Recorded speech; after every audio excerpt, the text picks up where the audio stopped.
It's an honor to be with you, and I want to thank the conference organizers and Dr. Samina Kidbai of the Pakistan National Institute of Oceanography for inviting me to give this talk. The objective of my presentation is to talk about things that we do and don't know about mangroves and soil carbon. And ultimately, what I'd like to share today are some significant opportunities that I see in Pakistan for research, conservation, and mitigation against global climate change. Much of the work that I'll be presenting today is from this paper that my postdoc, Dr. Haviland Steinmuller, and I published last year in Geophysical Research Letters. And I'll provide my email address at the end of this talk, and if anyone's interested in a copy of the paper, I'd be happy to send it to you.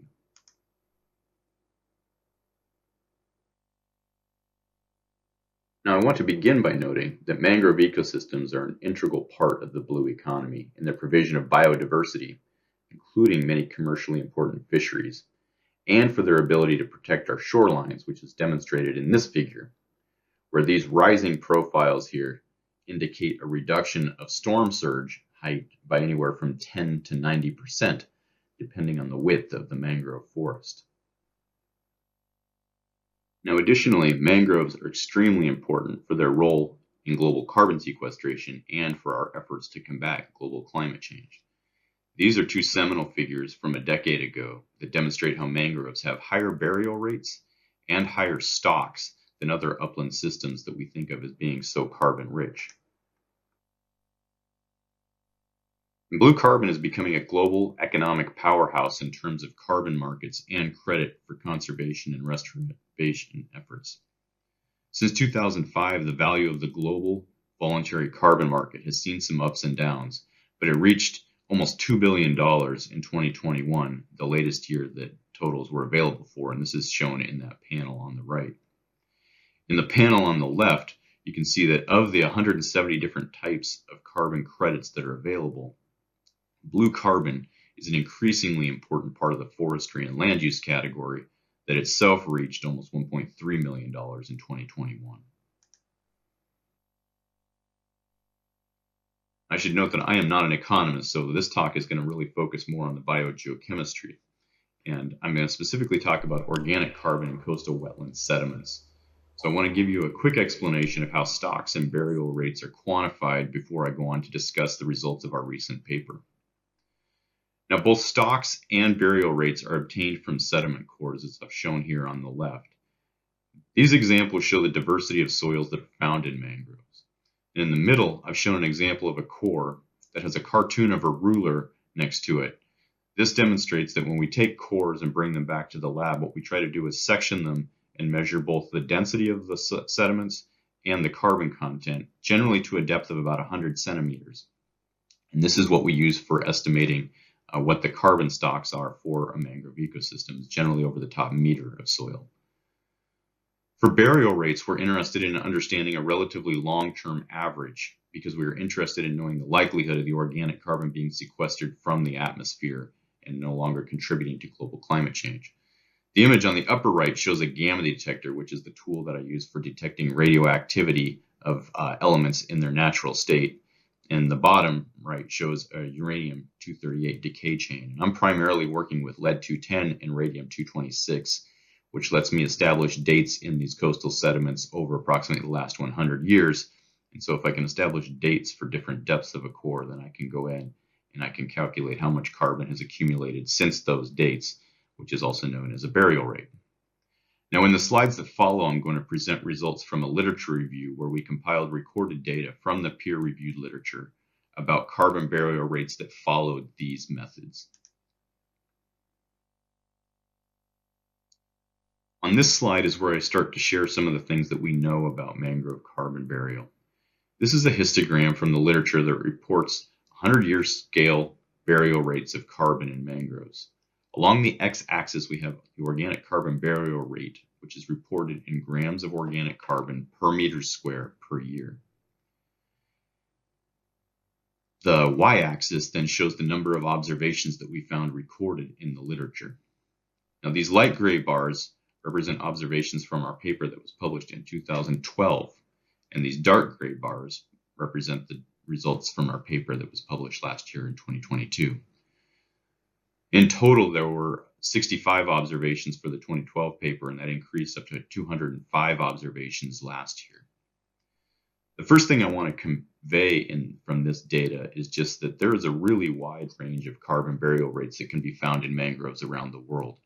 And so even though on that earlier slide I showed that mangroves have very high burial rates on average, I want to make it clear that there are some systems where mangroves in their natural habitat are not burying very high rates. They're burying quite low, as you can see from this range, from 2 all the way up to 1,749 grams of carbon per meter square per year.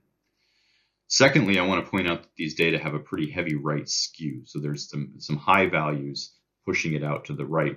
And so calculating an average of this data set would be incorrect if we just used an arithmetic mean. But what we did is used a transformed mean using a fourth root transformation of the data and come up with a value of 139 grams of carbon per meter square per year, representing mangroves globally. The numbers there in the parentheses then represent the 95% confidence interval. One of the advancements in our paper is that we didn't just treat all mangroves as the same. Instead, we utilized a recently developed global spatially explicit typology that was published by Worthington et al. In 2020. And we used this to assign our observed values to one of 2 coastal sedimentary settings, either terrigenous or carbonate.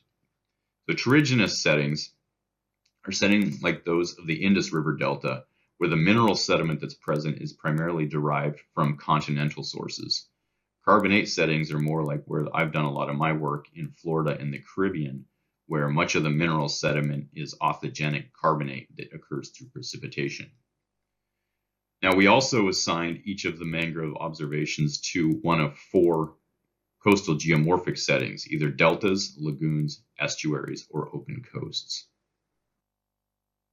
Here I'm showing data from that earlier histogram, but now it's broken out by sedimentary and geomorphic setting.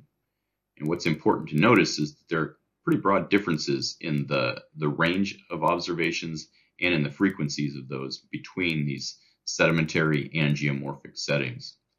Probably the most important difference that I want you to take away from this slide is that there are very significant differences between the average burial rates for terrigenous settings, again like those of the Indus River, which are draining continents, versus those in carbonate settings, which are almost a third lower overall. So 160 grams per meter square versus 103 grams of carbon per meter square.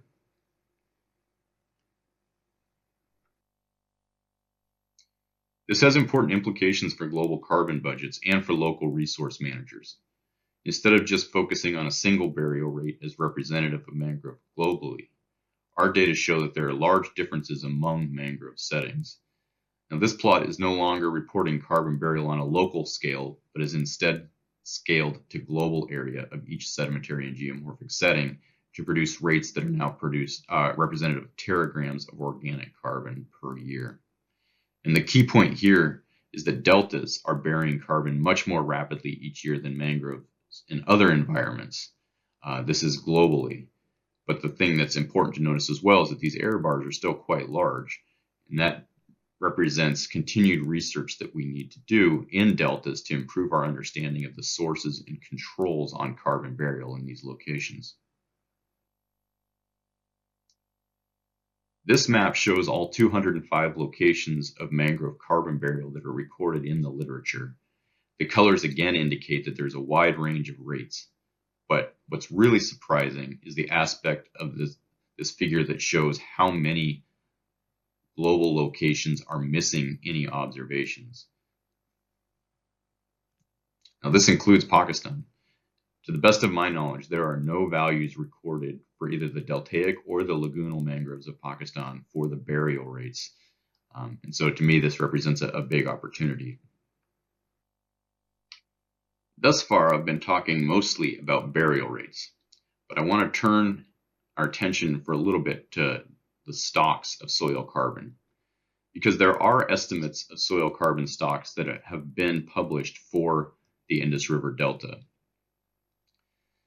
This estimate of 180 megagrams of carbon per hectare has been upscaled, however, from a paper that was published in 1992. and that was using only 3 sediment cores that were only 20 centimeters deep. So while it's nice to have some numbers available, we should keep in mind that these are very small numbers. There's only 3 observations and they're from very short cores. So they have had to extrapolate both laterally within the wetlands, and they've had to extrapolate from 20 centimeters down to a meter. So there's many uncertainties that are associated with that estimate.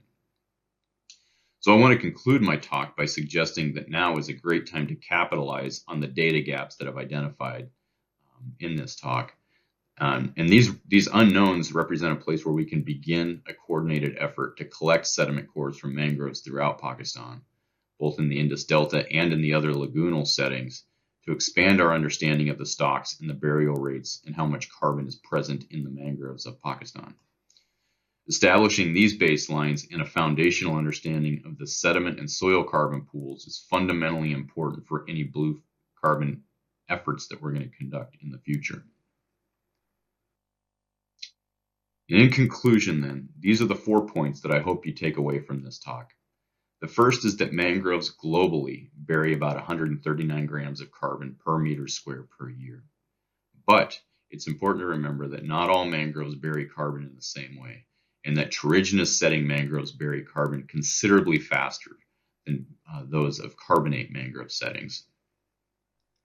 Thirdly, deltaic mangroves bury more carbon annually than any other setting of mangroves in the world, and there's a lot that we need to do to expand our work to improve our understanding of how deltas are doing that. Lastly, there's a surprising lack of data about stocks and burial rates in Pakistan, and I think this represents a really important opportunity. I want to thank you again for this opportunity to speak with you, and I hope that in the future I can meet with you in person. I will remain online so I can join you for the question and answer period at the conclusion of this session. I would also be happy to answer any questions over email, which you can reach me at this address. Thank you again.